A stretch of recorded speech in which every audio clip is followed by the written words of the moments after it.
தாமிரபரணி ஆற்றில் கழிவுநீர் கலப்பதை தடுக்க பட்ஜெட்டில் சிறப்பு திட்டம் அறிவித்த தமிழக அரசுக்கு நன்றி தெரிவித்துள்ள சமூக ஆர்வலர்கள் போர்க்கால அடிப்படையில் தாமிரபரணி ஆற்றை மீட்டெடுக்க வேண்டும் என்று கோரிக்கை விடுத்துள்ளனர்.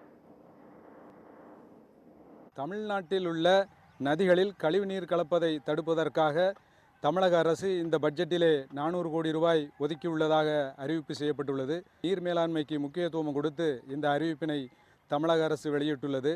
குறிப்பாக தமிழ்நாட்டில் திருநெல்வேலி, தாமிரபரணி, காவிரி, நொய்யல் போன்ற நதிகள் பல்வேறு கழிவுகள் கலந்து மாசுபட்டு வருகின்றது.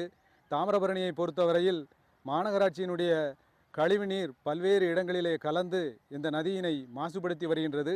தாமிரபரணி நதி மாசுபடுவது தொடர்பாக பல்வேறு நிகழ்வுகளை மக்கள் மத்தியிலே கொண்டு வந்து அதனை வெளிப்படுத்தினார்கள். அதன் முயற்சியாக தமிழக முதல்வர் அவர்கள் திருநெல்வேலி வந்த பொழுது தாமிரபரணியை பார்வையிட்டார்கள். பார்வையிட்டதோடு மட்டுமல்லாமல் இன்றைய தினம் இதற்காக சிறப்பாக நிதியும் ஒதுக்கப்பட்டுள்ளது. இந்த நிதியானது ₹1 கூட அனாவசியமாக சென்று விடாமல் முழுவதுமாக இந்த நதி சீரமைப்புக்கு பயன்பட வேண்டும். அது மட்டுமல்ல, தாமிரபரணி நதி அதிக அளவில் மாசுபடுவதால் தாமிரபரணி நதிக்கென கூடுதலாக இந்த நிதியை ஒதுக்கி தர வேண்டும். இந்த நதியை காப்பாற்ற நடவடிக்கை மேற்கொண்ட தமிழக முதல்வர் அவர்களுக்கு நன்றி தெரிவித்துக் கொள்கின்றோம்.